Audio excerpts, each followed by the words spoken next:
నేను పార్టీలకి ఫేవర్ ఏ పార్టీకి ఫేవర్ కాదు, మామూలు సినిమా గురించే చదువుతున్నా.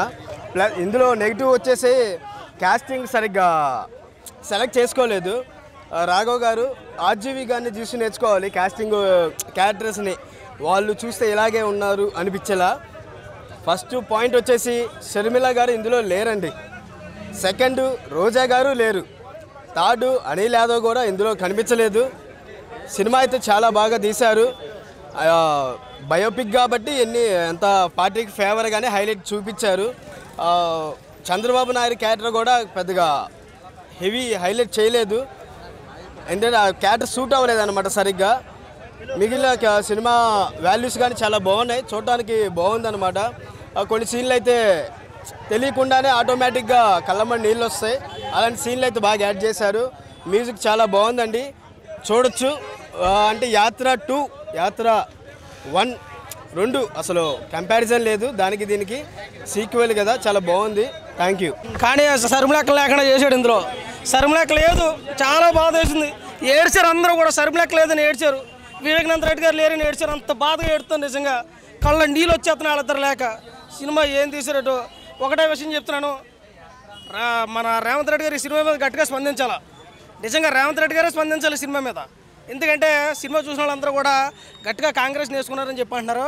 కాబట్టి రేవంత్ రెడ్డి గారు ప్రత్యేకంగా సినిమా చూసి ఈ సినిమా మీద గట్టిగా స్పందించాలని చెప్పేసి నా యొక్క విన్నపం మనపం కూడా. ఎందుకంటే సినిమా అంతా కూడా కాంగ్రెస్ బ్యాటింగ్ ఉంది కాబట్టి ప్రతి ఒక్కరు కూడా గమనించండి.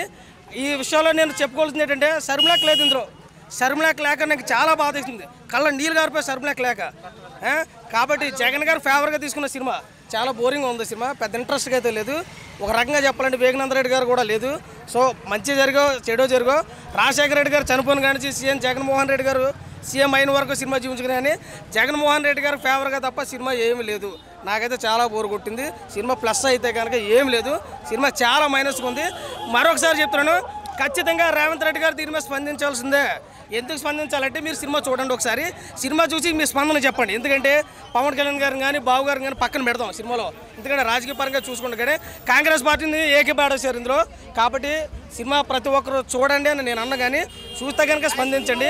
రాజశేఖర రెడ్డి గారు సరే ఆయన మరణాంతరం జరిగిన స్టోరీ, సీఎం గారు జగన్మోహన్ రెడ్డి గారు సీఎం అయిన అక్కడ వరకు నేను జరగదు. అంటే పార్ట్ 3 ఉండదో తర్వాత మనకు తెలియదు, కానీ ఒక పార్ట్ 3 వస్తే కనుక నిజంగా జగన్ గారిని వేసి పడేసుకున్నాం.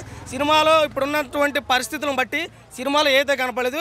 అంటే సీఎం కాకముందు జగన్ గారు ఉన్నటువంటి స్టోరీనే తీసుకున్నారు. కాబట్టి ఖచ్చితంగా రేవంత్ రెడ్డి గారు మీకు దండం పెడతాను, మీరు స్పందించండి. సరుములెక్క లేదు, చాలా బాధ అవుతుంది. వివేకానంద రెడ్డి గారు కూడా లేరు, మాకు కూడా చాలా బాధ ఉంది. కాబట్టి మరొకసారి అందరికీ విన్నపం చేసుకుంటాను. నేను విన్నాను, నేను ఉన్నాను అన్నాడు, కానీ సినిమాలో అంత అయితే ఏం కనపడలేదు, చాలా బోరుగా ఉంది. అన్న యాత్ర 2 సినిమా చూసినాను. అంటే మమ్మూటి గారి క్యారెక్టర్, జీవా క్యారెక్టర్ అయితే నాకు బాగానే అనిపించింది. పొలిటికల్గా ఫ్యాన్స్కి అయితే అంటే జగన్ వైఎస్ఆర్సీపీ వీళ్ళకైతే నచ్చుతుంది. నార్మల్గా పొలిటికల్గా కూడా చూడాలనుకుంటే, బట్ దానికి ఎత్తులు పై ఎత్తులు అనేటివి ఉంటే బాగుండేది. బట్ ఆయన బయోగ్రఫికల్ కాబట్టి ఆ సినిమా అయితే ఓ రకంగా కొన్ని ప్లస్లు ఉన్నాయి, మైనస్లు ఉన్నాయి. అంటే ఒకటి నాకు లాజిక్ లెస్ సీన్ కనబడింది. ఏంటంటే చిన్న ఉన్నప్పుడు వాళ్ళ నాన్న సీఎం ఉన్నప్పుడు ఆ చిన్న క్యారెక్టర్ అంటే జగన్కి చెప్తారన్నమాట. మళ్ళీ అంతలోపు అంత పెద్దగా ఎట్లయిందో. ఇంకోటి షర్మిల క్యారెక్టర్ చూపించలేదు, పవన్ కళ్యాణ్ క్యారెక్టరు, రోజా క్యారెక్టరు, కేసీఆర్ క్యారెక్టరు, తెలంగాణ ఆంధ్ర విభజన, ఇవన్నీ సీన్స్. కోడికత్తి సీన్ ఎక్కడ, where is the Kodikathi scene, where are you? ఇవన్నీ సీన్స్ అనేవి మిస్ అయిపోయినాయి అనిపించింది. బట్ ఆయన ఫేవర్గా అయితే ఉంది. బట్ దీంట్లో అయితే షర్మిల గారు తీసేయడం 100కి 200% కరెక్ట్. ఎందుకు చెప్పున్నా, కాంగ్రెస్ నిజంగా అంటే మోసం చేసింది, ఎన్నో చేసింది, దానికి కరెక్ట్ షర్మిల మళ్ళీ ఆ పార్టీలోకి పోయి జాయిన్ అయింది. అలాంటప్పుడు కరెక్ట్ న్యాయం చేసిండు. ఇది అసలుకి జగన్ తప్పు పట్టాల్సిన విషయం కాదు, ఏం కాదు. ఎందుకంటే ఇదైతే నాకైతే కరెక్టే అనిపించింది, షర్మిలను తీసేయడం అయితే ఇదైతే నాకు బాగుంది. బట్ సినిమా విషయానికి వస్తే బట్ నార్మల్ అంటే చూడొచ్చు, ఫ్యాన్స్ మాత్రం ఇంకా వెళ్ళి చూడొచ్చు అనమాట. ఫ్యాన్స్కి మాత్రం బాగానే నచ్చుతాయి. బట్ చంద్రబాబు నాయుడు గారిని అయితే కొద్ది నెగిటివ్ అంటే ఇంకా నెగిటివ్ చూపించాలి. కానీ ఈయనది కూడా అంటే మేము బయట ఏమిన్నామో అదే చూపించిండు. దాంతోపాటు కొన్ని నెగిటివ్స్ ఏదైనా ఉంటే కూడా రూమర్స్ ఉన్నట్టు కూడా చూపిస్తే మాత్రం బాగుంటుంది అనిపిస్తుంది. యాత్ర 3 కూడా ఒకవేళ గెలుస్తే వస్తుంది, గెలిచకపోయినా కూడా యాత్ర 3 అయితే వస్తుంది. సినిమా అయితే ఒక రకంగా ఉందని అంతే.